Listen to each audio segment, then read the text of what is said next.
Okay, welcome to this video for Material Science 410,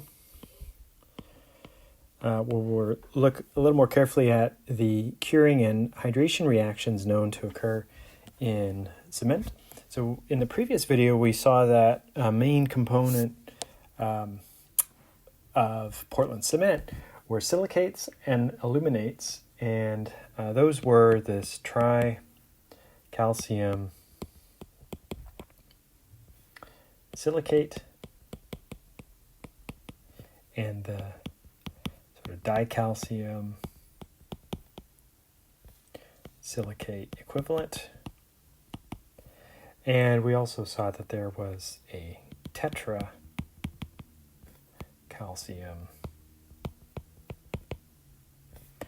aluminate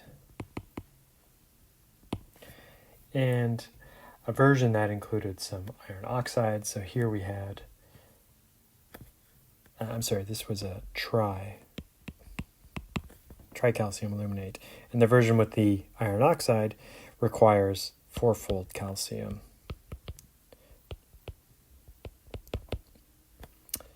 So here we have alumino ferrite. And these components are known to undergo hydration reactions in the setting reaction chemistry of cement. So we'll look at that in this video.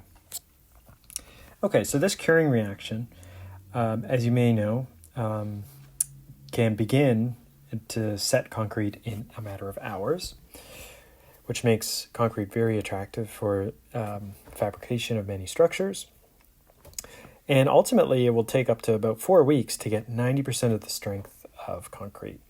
So again, kind of an interesting result in that with time, concrete actually strengthens over this period as well as over the years following.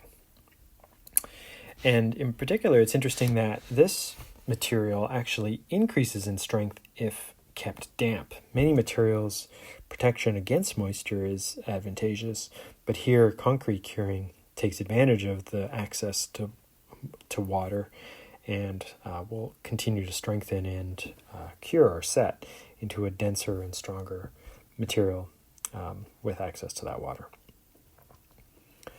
Okay,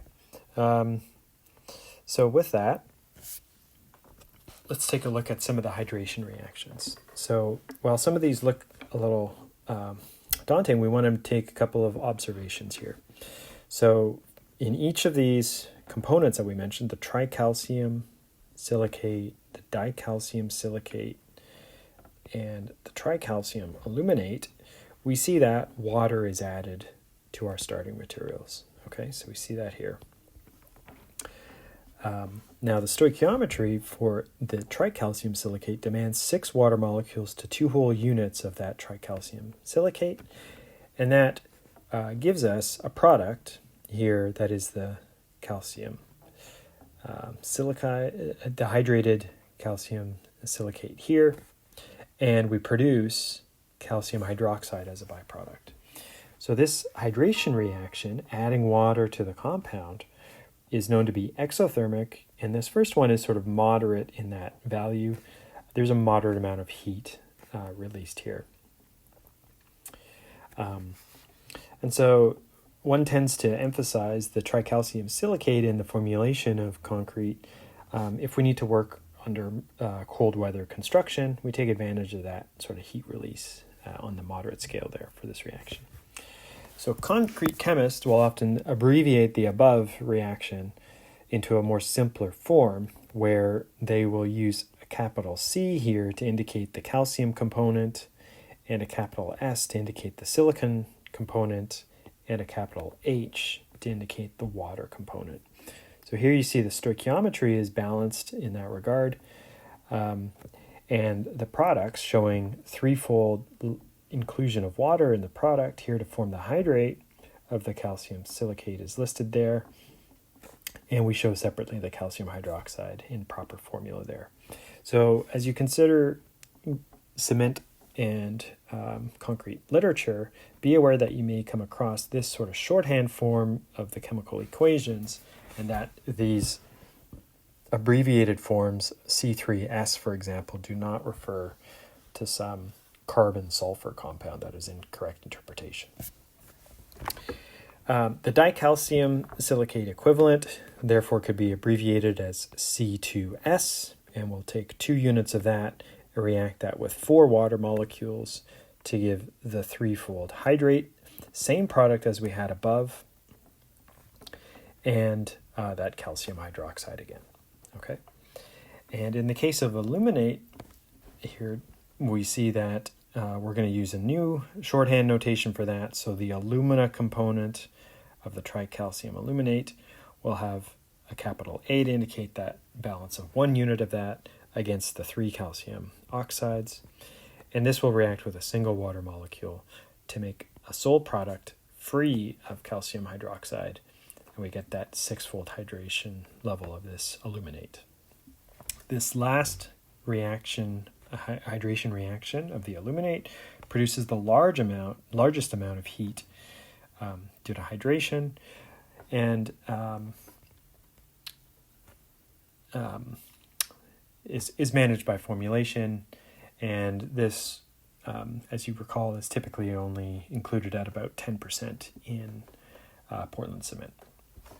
So as far as properties go, it is this reaction of the dicalcium silicate shown in the middle that provides the major factor for setting the strength in compression of concrete. Okay, versus this latter example here, the durability is actually programmed here by including more of the aluminate, and largely doesn't affect the overall sort of compression strength, therefore. So the aluminate helps kind of make a concrete sort of longer lasting by durability standards. Okay, so thinking about those products now, we saw in the previous slide that in the tricalcium silicate and the dicalcium silicate, that the same product was listed in both. This was the hydrated versions of that. Okay, so we see the product here in the form of shorthand C3S2H3. And in both cases, there was a second product, and that was the calcium hydroxide, where the only difference there is in the stoichiometry value out front. The calcium silica hydrates that are listed as the first product, these are known to form a gel phase, and this gel structure is composed of imperfect crystals of the material, and they're typically in a colloidal sort of dimension early on, so they're sort of free particulates that are growing with time, and their size is on the order of 1 to 500 nanometers, depending on cure state and conditions, and they therefore have large surface area. And these are the main contribution to the overall strength of the material, as we saw on the previous slide. And these, because of their gel state and their extended structure, ultimately have very low solubility. Okay, so they do not dissolve and do not sort of break down. Now, the calcium hydroxide products, on the other hand, these tend to form large crystals rather than many small imperfect ones, and programmed for kind of lower strength properties in the material, and remain quite soluble to an extent of about 1.5 grams per liter of water as a solvent. And these calcium hydroxide products can be carbonated, that is, they can react with CO2. So calcium hydroxide can bond CO2 to make calcium carbonate and release a little bit of water, which of course can feed back into the hydration reaction of our silicates that we mentioned earlier. So thinking about that hydration process, here's a abbreviated sort of illustration of the stages of hydration that occurs. So we'll start with the initial state represented by illustration A, where we have water as the major sort of phase, and we have particulates or nuclei in the yellow. And here in this initial state, no hydration reaction has yet occurred, and we see that water's the major phase.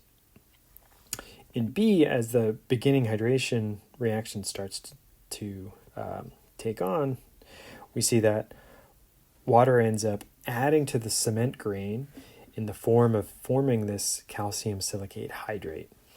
So that is, we add structure and grow from these particulates or nuclei spots and grow solid away from that in the form of those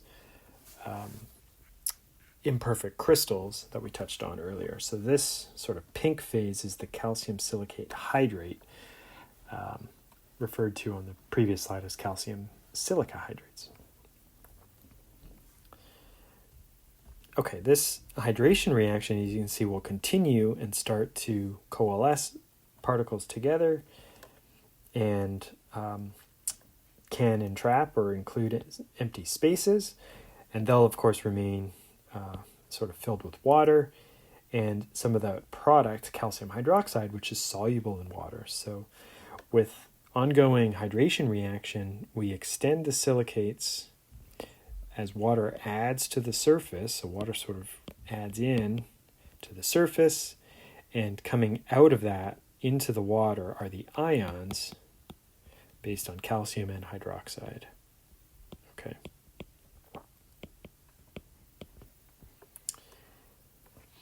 And ultimately, this extends with time, and at some point, the majority space is fully filled with that calcium silicate hydrate material, and only small pores of the sort of water calcium hydroxide remain. And this hydration reaction will continue as long as water is present, and ultimately will still be there until the material is fully unhydrated. Okay, so those are the sort of important points of the Cure reaction of cement and some of the complexity involving forming solids to extend particulates and to coalesce into one continuous solid material, and ultimately showing how an insoluble sort of gelatinous structure of imperfect crystals extends from particle to particle, and how calcium hydroxide ends up in the water phase, and that calcium hydroxide can undergo reaction with CO2 if present to sort of make calcium carbonate and release more water to drive the silica hydrate forming reaction forward. Okay.